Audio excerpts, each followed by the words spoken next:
This is the story of a 30-year search by U.S. intelligence agencies to perfect mind control. Some of those engaged in that search have agreed to talk about it for the first time. One said, "I think every last one of us felt sorry to attempt this kind of thing. We knew we were crossing the line." The search would be endless. From brothels, an agent says, we learned a lot about human nature in the bedroom, to the mystical rites of a magical mushroom ceremony performed by an Indian shaman, to a Spanish bull ring. The bull has had electrodes implanted in the brain and is controlled by a scientist. There would be victims.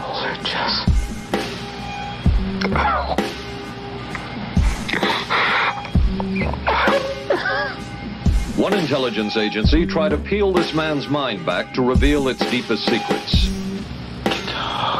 I'll live through it. This man worked on some of these programs.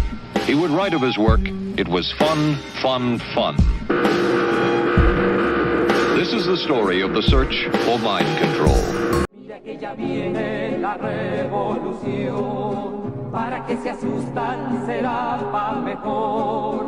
Es el pueblo entero el que ya está gritando. ¡Viva la revolución! Iranian nuclear weapons development. They have turned the island into a communist hellhole. The experiment in Venezuela has failed completely.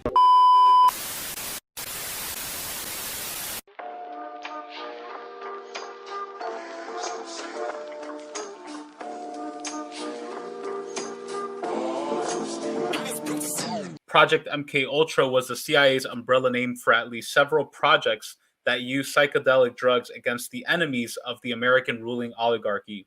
This was revealed by Martin Lee and Bruce Schlein, who interviewed hundreds of people and read thousands of declassified government documents, books, and articles for their book, Acid Dreams, The Complete Social History of LSD, the CIA, the 60s, and Beyond. Although CIA Director Richard Helms destroyed all of the CIA's MKUltra files in 1973, he missed the financial department's files. It is those files and other source material that provided Lee, Schlein, and other researchers with information on the project. One such researcher, Professor Alfred McCoy, the author of The Politics of Heroin, later wrote about the CIA projects that led up to MKUltra. In his book, A Question of Torture, McCoy wrote that Dr. Kurt Plotner and other Nazi scientists tested mescaline on concentration camp prisoners during World War II. The New York Times wrote that the U.S. Justice Department printed a 600-page secret report in 2006 about the U.S. government's operations saving Plotner and thousands of other Nazis. And then just one last paragraph that I wanted to read. In 1938, Albert Hofmann created lysergic acid diethylamide, LSD, while working for a Swiss company, Sandoz, a subsidiary of the Nazi IG Farben cartel. The Swiss pharmaceutical industry had previously handled much of the European opium traffic. Sandoz then supplied LSD to Nazi doctor Joseph Mengele, who first experimented with it on concentration camp victims. And later on in the chapter, he goes on explaining the Nazi-US connection. But I'll let John fill in the blanks for us. Tell us about the roots of LSD, who created it, and what was the role of the U.S. in appropriating it, and what use did they have in using it for domestic populations? MKUltra was the kind of umbrella project with 149 sub-projects that the CIA started in 1953. They gave refuge to loads of Nazi scientists, as you said in that reading, under Project Paperclip. And with Project Paperclip, they had all these Nazi scientists that had already been experimenting with acid and other psychedelics on concentration camp victims, and then they started testing them on people in the United States, and they proceeded to test them on dozens of jail inmates, dozens of college students who they gave lots of money to try these drugs. Timothy Leary is probably the most famous professor who got grants to doing this work. but loads of professors around the country, at dozens of schools, I say probably about 45 schools, got grants to do this kind of work, and got, poor people to volunteer to get some, really a lot of money back then to try try LSD and other psychedelics. And so this is how they developed what they had on this subject. And then they started using the acid on basically unknowing people, unknowing American citizens. Now, first just regular unknowing American citizens, but really early on, actually right around the start of MKUltra, they first used it on anyone that dissented from their program, from their imperialist plans. And the first person to dissent was Frank Olson, an MKUltra scientist. He was working at Fort Meade here in Maryland near me, because I'm in Baltimore.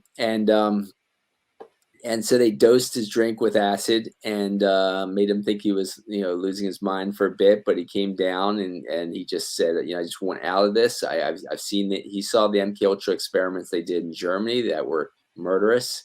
When people he saw them do all kinds of other horrendous experiments, such as kind of drop clouds of different bacteria and different chemicals on whole cities. He saw the horrendous MKUltra experiments, and he wanted out. And for that, he was thrown out a 10th floor window. He was first killed, then threw out a 10th floor window. And they tried to make it look like a suicide, but the best evidence from his family, that was just shown in a good documentary called Wormwood, was that he was killed first for leaving MKUltra early. But now Wormwood's a very long documentary. It's like about 6 parts and all that, but it is worth seeing if anyone wants to see. My film kind of talks about in a nutshell, but my film basically talks about the whole all of the drugs and weapons against us kind of characters, including Kurt Cobain, Tupac Shakur, Jimi Hendrix, John Lennon, the Rolling Stones, but also Che Guevara, how the CIA planned to dose Che Guevara and Fidel Castro with acid. And that came out in an ABC report about the way they used, drugs and hypnosis on Sirhan to get him to assassinate, to get him to be like a patsy in the assassination of Robert F. Kennedy, and the way they used it against a number of other activists, great activists, such as, the head of MKUltra went out to help. He aided the assassination of Patrice Lumumba, the first independent leader of the Congo, and so on. And they still are using it. They're still doing this and targeting the Occupy movement today. And I show that in the film, the Occupy movement of the past 5-10 years, and all activist movements. I'm sure they're targeting Black Lives Matter activists. So this is just some of what they've been doing. Yeah. I remember around Occupy, that was actually around the time that I became radicalized and began learning about socialism and anti-imperialism. And I went to an Occupy rally one time in Zuccotti Park in New York. I'm originally from New York. And there was this weird guy. He seemed like a cop or a Fed or something. And he was going around asking people. He was like, do you guys want to trip out? Do you guys want to get some tabs? Like, he just kept promoting that over and over. And it just felt so unauthentic. It felt so staged. And I was very suspicious of that. One thing that, going back to some of the early history that I find really fascinating, and thank you for making the connection between the U.S. and the Nazi scientists who were brought under paperclip. One thing that I find really fascinating is that in the 60s, you have, in 1967, the Summer of Love, where they have the Human Being in San Francisco. You mentioned it in your book, which I thought was fascinating. And then 1969, the Summer of Love. I find it interesting that, 1969 Woodstock, and I find it interesting that at all these events, there just miraculously happen to be all these tabs of acid being passed out. Why don't you tell us a little bit more about the role of Timothy Leary, because you write about him quite a bit in the book, the role of the universities in promoting this. I believe Stanford, I'm not sure which university, Columbia University, how they use these mass events like Woodstock, the Summer of Love, and how the hippie movement at that time was in a way used as astroturf against revolutionary movements. Because again, the context, right? We have the Black Panthers, the Young Lords, the Brown Berets. We have all these revolutionary groups defending the Vietnamese Revolution. How was this hippie movement and LSD? What role did those play in the 60s and into the 70s? Yeah, well,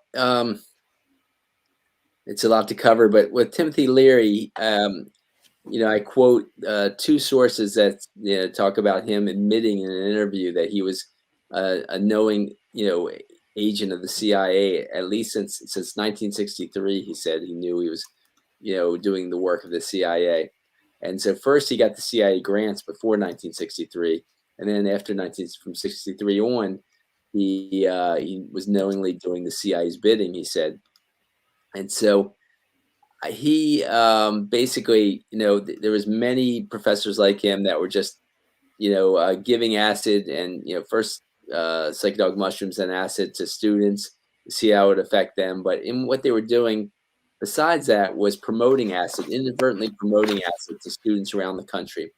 Now, Timothy Leary then, in saying he knowingly was working for the CIA from 1963 on, about 1963, he was actually kicked out of Harvard. Him and his two colleagues, professors at Harvard, were kicked out. They then joined forces with these William Mellon Hitchcock and his sister Peggy Mellon Hitchcock. Now, the Mellon Hitchcock family was one of the wealthiest families in the country, if not the world. The Mellons owned Mellon Bank and Carnegie Mellon University, and the Hitchcocks owned Gulf Oil, and so they were extremely wealthy. They also, from that family came some high-level U.S. intelligence officers, and so it was obvious what was going on when they joined forces with Leary to start a international psychedelic group, and it was called something like the International Foundation for Internal Freedom. If ridiculous name, but, they had a lot of ridiculous names amongst what they were doing. So here he was promoting acid, and the media, of course, is shares boards of directors. That's a wild picture of him. But the media shared boards of directors with the defense contractors, the pharmaceutical companies, the banks, all the wealthiest multinational corporations. So, and it came out in the 1970s when they were uncovering all this stuff about MK Ultra when the Senate Church Committee uncovered a lot of this. They also found out that well over 400 members of the media were leading dual lives in their work for the CIA, and so. Wow. Yeah, and so Watergate muckraker Carl Bernstein wrote an article about that he could only publish in Rolling Stone magazine, which was just an upstart new magazine at the time. And so no one else would publish him despite all his fame from Watergate and, uncovering Richard Nixon's role in Watergate and Nixon getting, resigning. They did a movie based on, Woodward and Bernstein, Carl Bernstein and Bob Woodward and all that. But so even though he was incredible, one of the most famous journalists in the world at that time, he could only get this article published in Rolling Stone magazine. But that article that outlined how this U.S. Senate Church Committee found that basically all the owners of all the major media in our country at that time in the 70s were leading dual lives in their work for the CIA, and most of their editors, and key journalists who would plant stories for the CIA. And so it was obvious that they would promote Timothy Leary and that agenda to make it look like Timothy Leary was all about peace, love, and great things, when he was really about hurting people's minds with acid. And he knew it, and MK Ultra scientists and him and others, they knew it hurt people's minds. But at the same time, they'd already damaged Leary's mind enough that they could just manipulate him and control him. While at the same time, he knew he was doing their bidding. He didn't have enough intellectual power to even fight it, or even he was scared to fight it. But he was doing their bidding for sure. And so him and some others, around the country were obviously doing the CIA's bidding. But on the West Coast, you had Ken Kesey, who was a test subject of MK Ultra experiments at Stanford University that you mentioned, and he, I believe, was more manipulated and not exactly knowing what he's doing, but he was throwing psychedelic parties at his house where he was just given tons of acid from a supply that he actually stole it from the Stanford hospital where he was experimented on. They gave him a job as a janitor or an orderly, and somehow he had the keys to the acid, supply, and just took it all the time and had parties with it. And they acted like it was no big deal, like they stealing all this acid. They knew what he was doing, and they were manipulating him to do that. And so he popularized acid amongst intellectuals around Stanford. And he had written the book One Flew Over the Cuckoo's Nest, but I'm sure they gave it major promotion because of his role with the CIA. And then it was made into a movie promoting him more and psychedelic parties more. He then wrote a book, Sometimes a Great Notion, which wasn't as good, and then he could never write a decent book thereafter because his mind was completely burnt from acid. But he also started the first acid tests, and the acid tests were held. They held dozens of acid tests. They also had a psychedelic bus that they had go from the West Coast area all through the civil rights area of New York while the Freedom Summer campaign was going on. Martha King's Freedom Summer campaign was going on. And so while students were organizing to get white students to support the blacks that were trying to, register people to vote to counter all the racism in the South, here was Kesey and his psychedelic bus coming in promoting acid to all the white and black activists trying to promote civil rights. And so that's part of what he was doing. And then when he was done that trip all through the South, he ends up going up to Harlem, New York, where they just had major riots, major civil rights riots. Now we call them race rebellions, because they were rebelling against the imperialism and the police brutality in their neighborhoods. And so Harlem had a major race rebellion, and in comes Ken Kesey and his psychedelic bus promoting acid to all the black activists, young blacks in Harlem. Then the bus comes back to California, and then they start the acid tests. And they start the acid tests at all the colleges and all the different hotspots all over California, including huge acid tests right in Watts neighborhood of Los Angeles, right after they had their biggest race rebellion. And so once again, this is how they do it. And they're promoting acid and other drugs, speed too, and all kinds of drugs to all these neighborhoods where there's major activist uprisings. And there was when they were started to have major anti-Vietnam War rallies. Again, here was a psychedelic bus promoting acid to them all. And so it's similar to that experience of this guy saying, hey, anyone want to trip out in Zuccotti Square? Because it's the same thing Kesey was doing, same thing Leary was doing, and manipulating and getting so many others to do that same kind of stuff.